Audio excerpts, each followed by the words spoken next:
the unhealed wounds that keep us not only unhealthy, but also unable to trust. So I encourage you to sing this song with me again as we prepare to deepen our understanding of trust with Rev Todd. Let us be willing to let go of all of the things that keep us stuck, and be willing to heal. Let go of the worry, let go of the fear. In the silence, allow ourselves to heal so that we can truly understand what it means to trust. Heal me, oh my soul, heal me as I let go of the worry, as I let go of the fear.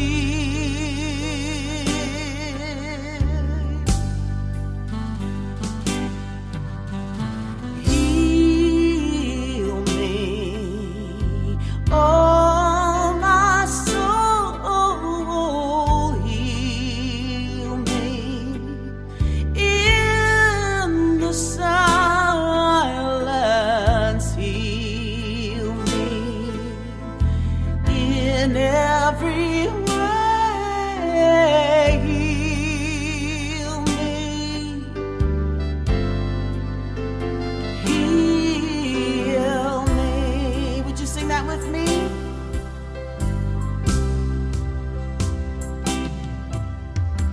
Heal me, oh my soul, heal me as I let go, as I let go of the worry, fear, as I let go of the fear. Oh, heal me, oh my soul, heal me in the silence, heal me in every way, heal me, heal me. Let's do it again, hand on the heart. Let's really breathe that in. Heal me, oh my soul, oh my soul, heal me as I let go, as I let go of the worry, fear, as I let go of the fear. Heal me, oh my soul, heal me, yeah. Heal me, oh my soul, heal me in the silence, in the silence, heal me in every way, heal me, heal me. Nice deep breath. Heal me. Nice deep breath again, one more time. Heal me.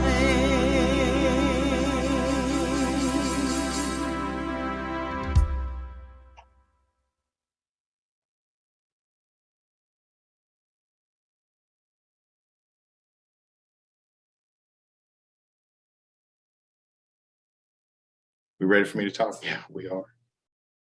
It's too bad I forgot my books.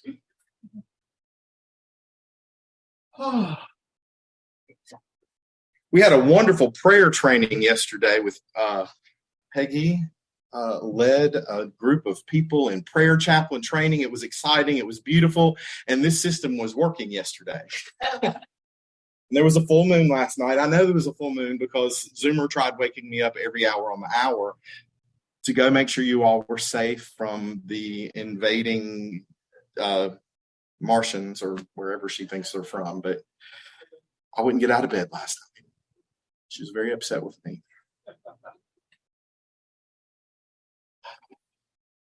This morning, I meant to do it yesterday afternoon. This morning, I came in and I vacuumed up some of the sanctuary. I think I've told some of you before that I take a trip to the mountains every so often it's actually called the Mountain Retreat and Learning Center. And I have a retreat with a group of other men. And there may or may not be sequins and boas and wigs involved. Maybe some glitter. And the running joke has always been that, when you get home and you unpack, there's glitter around your house. And eventually you notice that all the glitter is gone. And that's when you know it's time to go back to the mountain. That's your sign. Got to get a sign.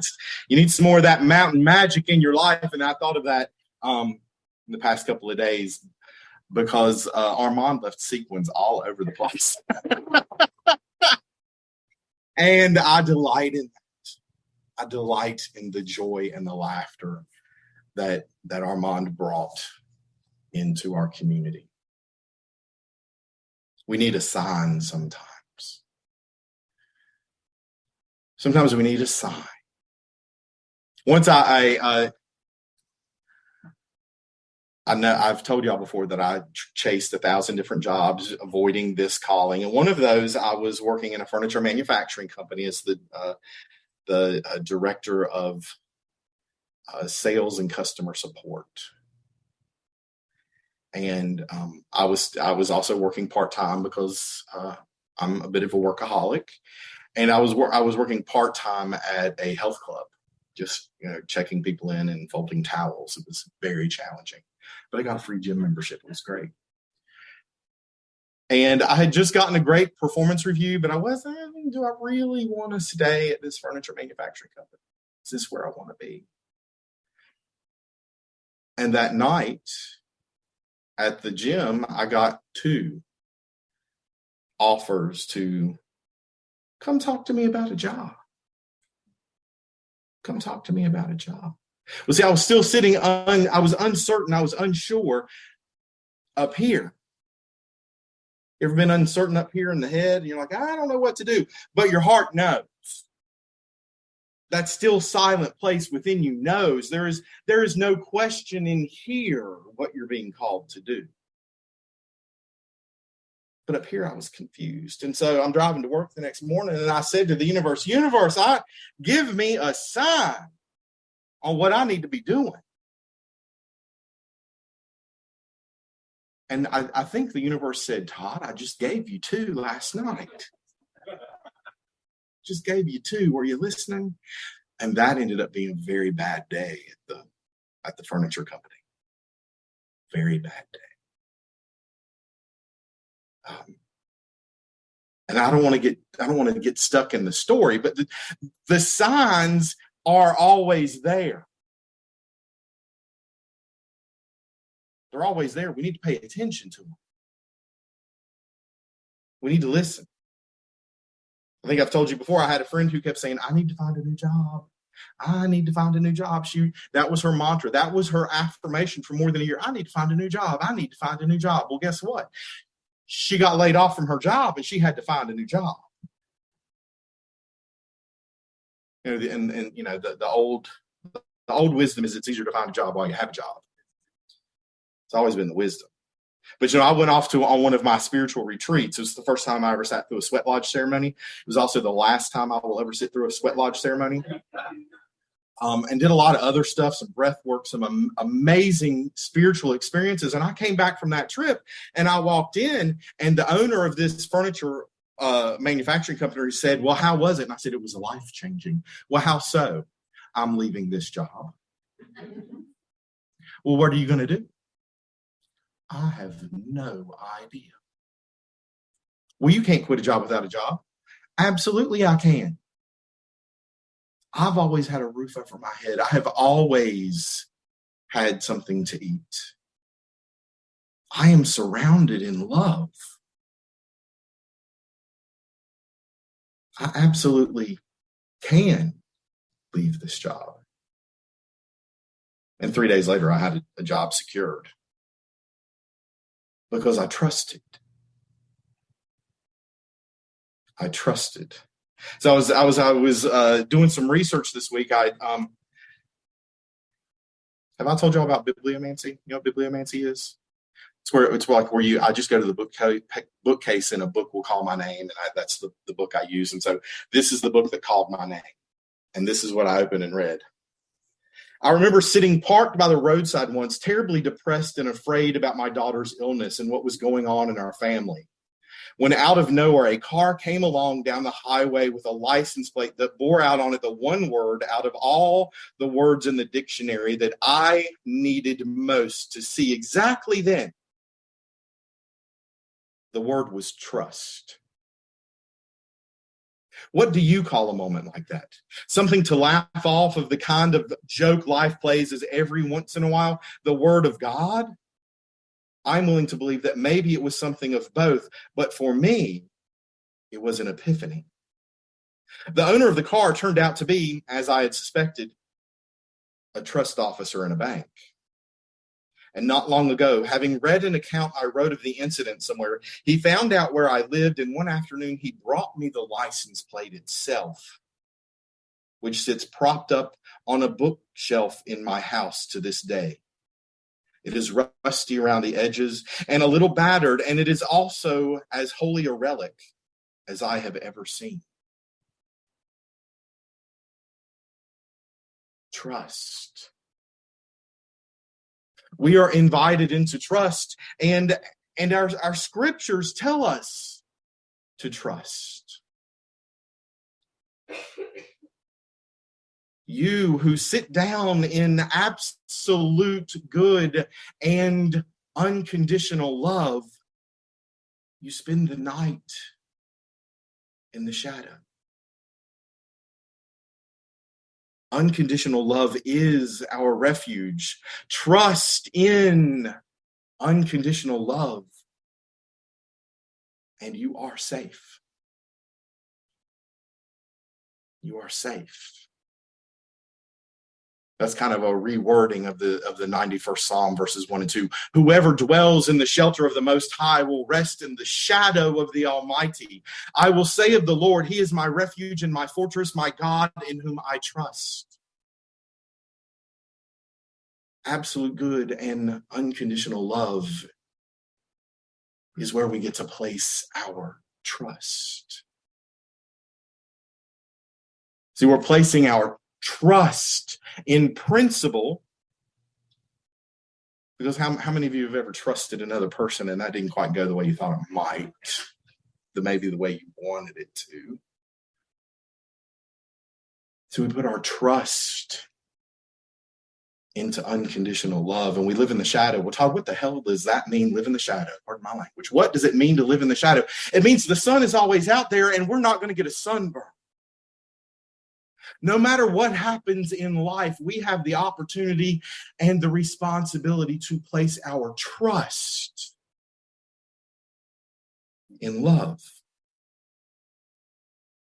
To place our trust in that stillness, that silence within where we know that we are love. We place our trust there so that we can live into our faith and we can show up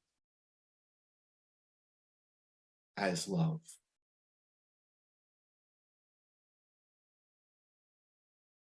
And that's what we're called to do. We're called to just show up as love.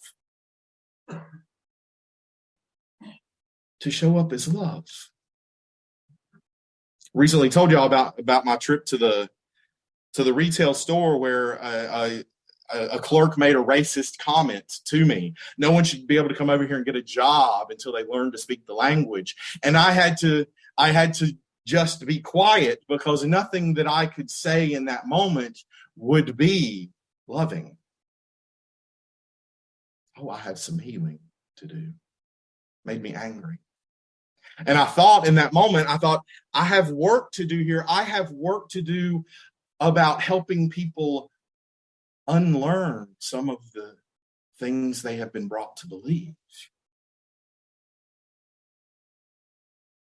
Because I can guarantee you that if she thought that about an immigrant, I'm not so sure that she would have kind things to say about me if she knew me. And so I have to keep showing up as love. I have to keep showing up and lifting other people up into love. And this week, I want to remind you that we're safe, right? When we trust in divine love, we are safe. That does not mean that we are always comfortable. Safe and comfortable are not the same thing. And this week, I'm thrilled to know that I was safe for some young people. I'm a place of safety for them, but they made me very uncomfortable. Spent a time with some young people this week, and the older kids, the fourth graders and the fifth graders, got to do a project, a presentation to their parents and to the other members of their classroom. And they had been studying the Greensboro sit-ins. The Greensboro sit-ins, where the 4 students from A&T went and had a seat at the lunch counter at Woolworths to try and stop segregation at the lunchroom counter. Part of their presentation was a skit. You know, I'm a theater person and I loved it. I thought these kids did a great job of really doing this and showing people how sometimes you have to sit down in order to stand up for what is right. That was their theme. They did an excellent job. And they had created a set that had some signs. You know, sometimes we need a sign to tell us what's right and what's wrong. And there were signs up that day in the gym where I was leading some other classes later in the day with some young people. And they would go, "Mr. Todd, what is that about?" Because one of the signs said, colored people have to sit in the back. There was a table that had a table tent on it, and that table tent said whites only.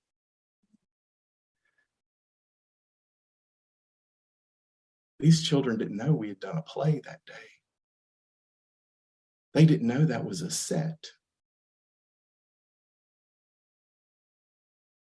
Can you imagine how uncomfortable they might have been?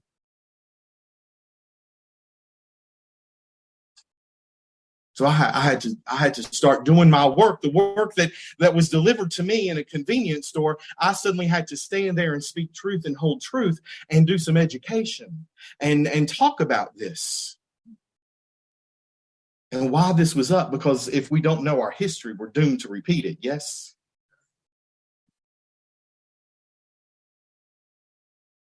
But the real challenge and the discomfort for me happened when every child that asked me about it was an African-American child. They were concerned. And the little white girl was sitting there. And as I had explained, you know, this is part of our racist past. There are, you know, racist ideas in the world, and we have to know what they lead to so we can stop it from happening again. And this little white child was sitting across from me, and she said, "But Black people can be racist too."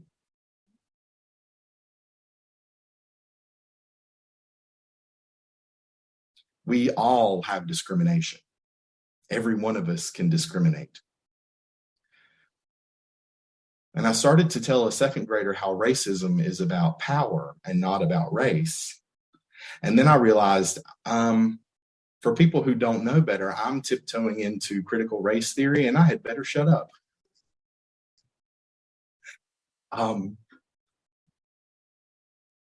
Because I know plenty of adults who don't understand that Black people can't be racist. But just like everyone, they can discriminate. They can hold prejudice. And we all have been enculturated to hold some kind of prejudice because we all don't look around the world and see the Christ in everyone that we meet. But that's what we're called to do, because you're the Christ, Leslie. The Christ of you is showing up and is sitting right next to the Christ of Marcy. The Christ of all of you is here and present now, and we get to make this choice. Will we trust that unconditional love can show up in every moment and serve us? Or are we going to trust in our intellect? Are we going to trust that we think that we know? Because divine mind, that place that is in our consciousness, knows everything. And this in our intellect just knows this little piece that it sees through a lens.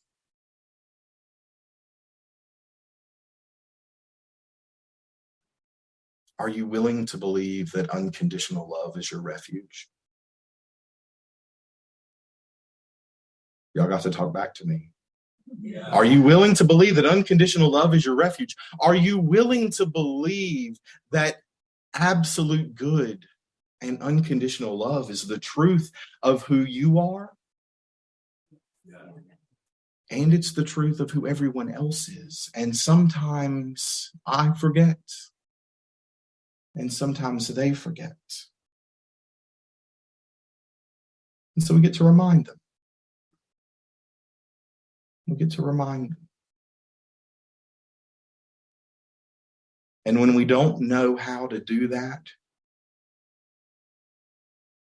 ask for a sign. I need a sign. I need a sign. I remember last year I told you about the barbaric yacht. Remember that from a Walt Whitman poem? When you need a sign, go out and just scream it up at the sky, scream it at the ground, scream it at a tree. Announce and claim, I need a sign. And then release your idea of what that sign is going to look like. Because it might be a license plate. It might be someone's glittery eyeshadow. It might be someone's fairy hair. It might be a brightly colored shirt like Kay's wearing today that reminds me of Armand and his suit of a million colors. We're called to be love. We're called to be loved. And that takes some forgiveness. I need to acknowledge something that happened last week for some of our online viewers who were made very uncomfortable last week. Y'all don't know about this in the sanctuary. We got Zoom bombed again last week. Zoom bombed. Somebody logs into Zoom. A couple weeks ago, they played some inappropriate noises and started drawing on the screen. We have eliminated that possibility. Last week, someone showed up in our Zoom sanctuary, and while we were sharing slides, and when you're sharing slides, you can't see what everybody else is doing on the screen. Last week, someone had kept their camera off the whole time, and their username was Kiwi. And since it was Kiwi, I thought, well, that must be Lisa Johnson. It was not Lisa Johnson. We did not find, if y'all don't know, Lisa's from down under. I'm sure you can tell by her accent. She has an accent. I do not. And, but Kiwi eventually turned their camera on, and that's when we learned that it indeed was not Lisa Johnson, because whoever this woman was, she disrobed and started taking a shower in her camera. Discomfort. So today I want us to hold her in prayer. I want to lift her up to the truth of who she is, knowing that when she recognizes that she is the divine child, that she is absolute good and unconditional love, she's not going to seek out inappropriate activities to disturb people, to challenge people's ability to come together and be love and to know our oneness. As we affirm that for her, we affirm that for ourselves. And all those things that we do that would try to disrupt other people, from knowing who they are.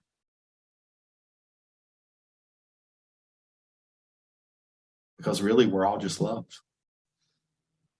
One power, one presence, active in the universe and as our life. And so it is. Thank you, friends.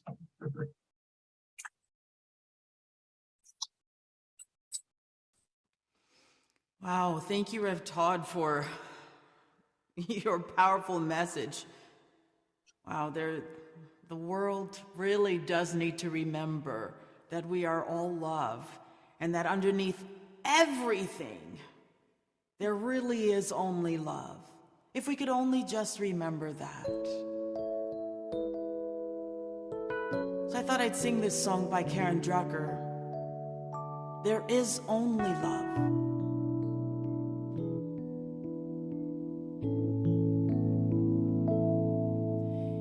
In this moment, in this place, I remember who I am, letting fear and worry fall away from me. I open my eyes and see there is only love. There is only love. Love that heals, love that sets us free. There is only love.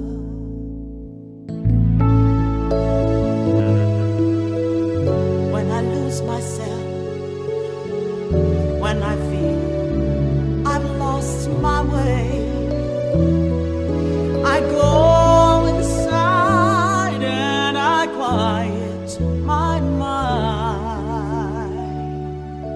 I hear Spirit gently say, there is only love. There is only love. Love that heals, love that sets us